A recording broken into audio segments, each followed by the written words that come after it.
welcome to the Hacienda. Ribbit here. Today we're going to make the Caesar sandwich. Actually, we're going to make two Caesar sandwiches. One version for Mrs. Ribbit and one version for me. So let's get going. Alright, let's build the sandwiches. Over here we got one that's toasted under the broiler and then buttered, and over here we got a plain one. Oven roasted turkey on the left and Genoa salami on the right.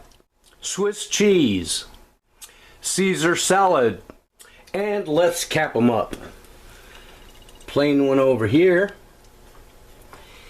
and the toasty one over here. Ooh, these are some serious sandwiches. So y'all look at them and tell me which one you think is better and which you would prefer.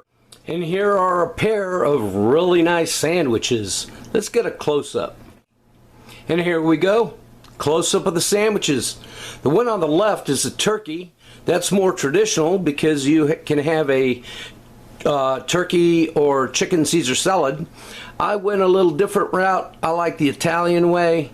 We got some Genoa Salami and Swiss for a little bit of bite. Hey, so comment on the notes below. Don't forget to like and subscribe. Tell me which one you prefer. Thanks for watching, people. Y'all take care. Hey, if y'all like this crap, don't forget to like and subscribe.